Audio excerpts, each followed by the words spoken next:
Matt Lenihan for Boxing Social in association with Empire Fight Store, our Kings. We're here with Mr. Hollywood himself, Giorgio Visioli. Look, Giorgio, I spoke to you a bit off camera. I remember your first interview in Belfast.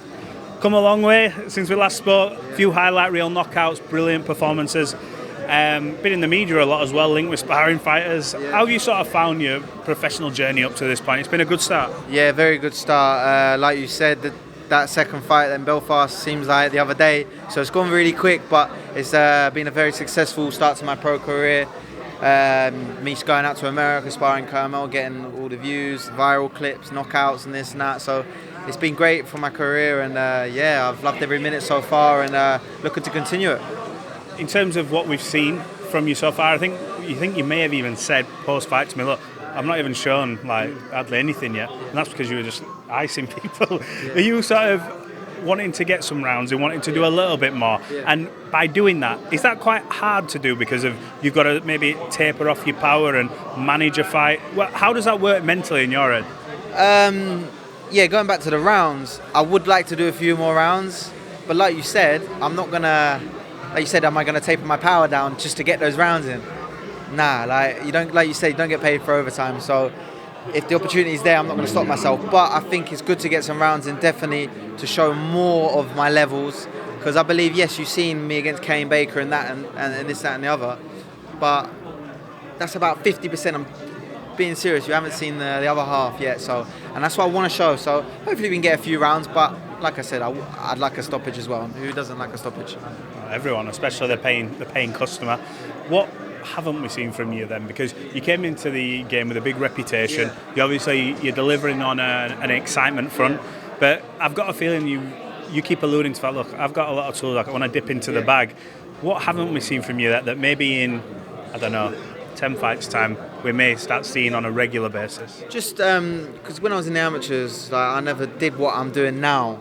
I was more of the opposite. So in the amateurs, I was like the boxer, mover, slick, not getting hit. I'm not saying I get hit now. I'm just saying very simple. Like I did that in the amateurs, but I've gone into the pros and I'm walking these fighters down just because they're not coming to me. So I haven't had to box on my back foot. No one's seen me box on the back foot, and that's what people haven't seen. So when that Mexican or whatever comes on top of me, I will show my levels then.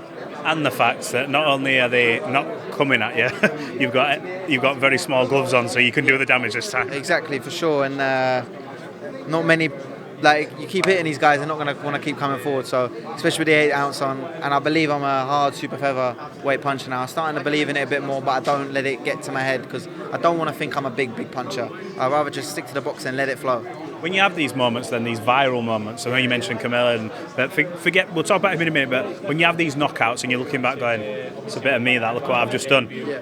Do you have to almost not admire your own work too long? Because in this game, you know as well as anybody, you've got Sonny there as well, and look, he'll tell you the highest of highs, the lowest of lows, and one slip can set you back, snakes and ladders sometimes. How do you manage that?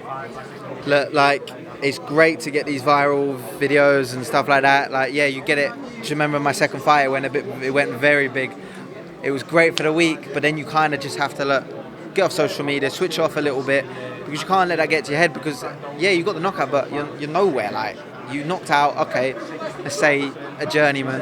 You shouldn't be proud of that. So I just got to get these viral moments, love it for 2 days and a week, and then just forget about it and then move on. And then because for me, I haven't done nothing in the sport yet. When I win that world title, then I can have a little bit of a smile and then watch back on my career. Do you know what I like? I like the fact that everyone talks about the traditional route, and I feel it's important to a degree. But you're like, no. When I win that world title, you're already mindsets in a different place. Is that how you see it, or is it a case of no, I'm not sort of overlooking, not disrespecting, but ultimately that's where it is. Yeah, no looking over my opponent on Saturday, or even overlooking the British, the English, and all that.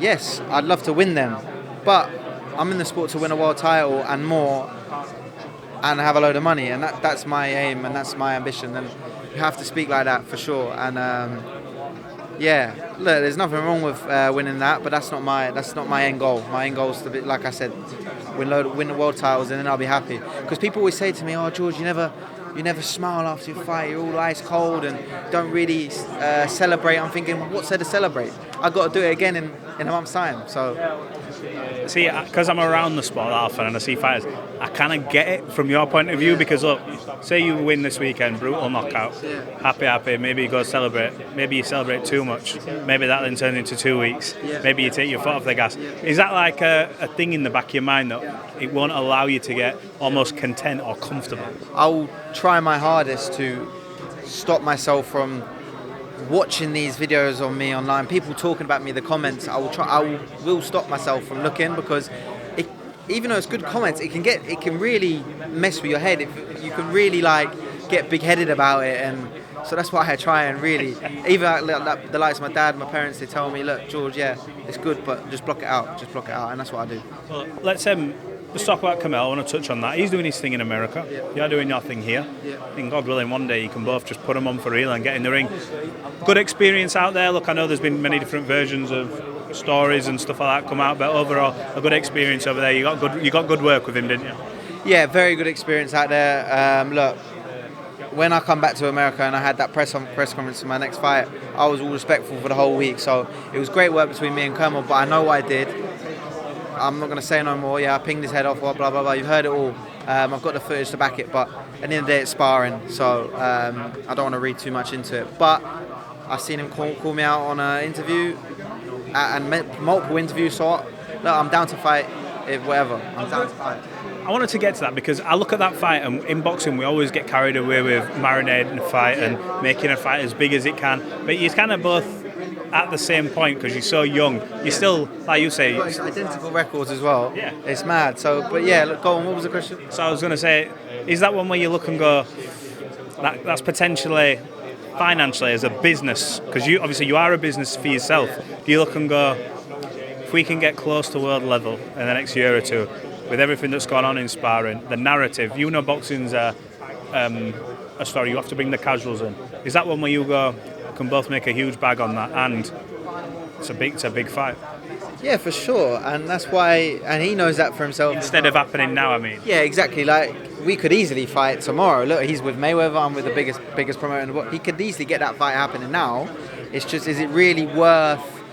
The money's not going to be right. Let's be real. The money would be right in 2 years' time, if you know what I mean.